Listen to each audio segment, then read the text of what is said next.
isso, vamos conceituar as idades. Pré-adolescência seria de 10 a 14 anos e adolescência de 15 a 19 anos. Então a gente vai conceituar dentro dessa idade aí, de 10 a 19 anos. Esses dados são do Ministério da Saúde.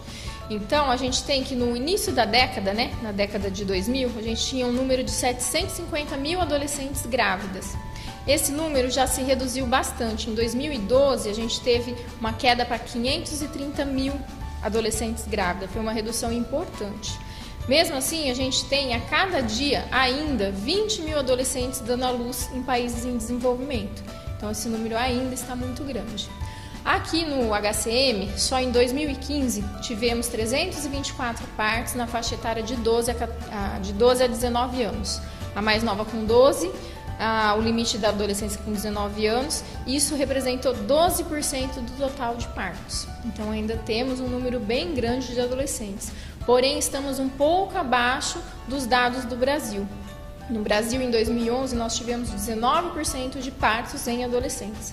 Nossa estatística ainda está um pouquinho melhor que o dado nacional. Para a gente diminuir a estatística da gravidez na adolescência, a gente precisa de um correto planejamento familiar. Essa adolescente tem que receber orientação de método anticoncepcional, tem que receber orientação sobre o uso de preservativos. Só assim a gente vai diminuir o número de gestação na adolescência e, consequentemente, também diminuir o número de doenças sexualmente transmissíveis. Porque se a gente tem esse número tão grande de gravidez na adolescência, essas gestantes foram expostas, tiveram uma relação sem preservativo e também foram expostas a essas doenças. Bem, o maior impacto para essa adolescente é a parte psicossocial dela. Ela tem uma dificuldade, muitas vezes, na aceitação familiar, a família é contra, a aceitação na própria escola. Essa adolescente acaba evadindo da escola por hora que começa a crescer a barriga, os amigos, também adolescentes às vezes não têm uma aceitação e ela acaba tendo vergonha de frequentar a escola. Aceitação no próprio núcleo social dela, às vezes a mãe das outras adolescentes proíbem o contato, fala qual que é o exemplo que a minha filha vai ter dessa adolescente grávida, então acaba diminuindo o círculo de amizades dessa adolescente. E tudo isso leva ela a evadir da aula, não ter um círculo de amizade, ela acaba se isolando e isso traz consequências psicológicas muito graves para ela, tanto durante a gestação quanto no puerpério e no pós-parto.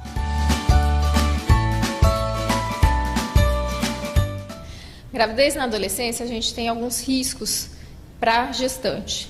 Um deles é a anemia. A adolescente ela não tem uma alimentação adequada, é um desregramento alimentar, come muito carboidrato, muito refrigerante, não prioriza frutas, legumes, e isso vai deixando a adolescente com uma anemia de base que pode vir a piorar muito na gestação.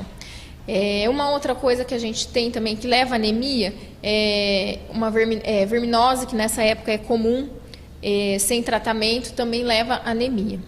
Um outro problema que a gente tem na gestação também, da adolescente, é o risco aumentado de hipertensão, que ela pode vir como pré-eclâmpsia, eclâmpsia e síndrome HELP. São 3 doenças devido à hipertensão na gravidez. Segundo a Febrasgo, a gente tem uma estatística aí de 10 a 30% das adolescentes podem vir a desenvolver a hipertensão na gravidez, que isso é muito grave. Além da idade precoce, o fato de ser a primeira gestação também aumenta esse risco da hipertensão na gravidez. Uma outra consequência também que essa adolescente tem é o parto pré-termo, ou seja, o parto antes dos 9 meses de gestação, antes da 38ª semana. A partir de 15 anos, a gente tem uma média de 19% de partos antes dos 9 meses. Quando a gente pensa de 10 a 12 anos, esse número sobe para 30% dos partos. Então, 30% deles são prematuros. Isso tudo devido ao pré-natal inadequado da paciente, não faz o correto pré-natal, levando a várias consequências que trazem esse parto pré-termo. Isso, a criança vai nascer com baixo peso, também aumentando o índice de RNs que são encaminhados para as UTIs neonatais.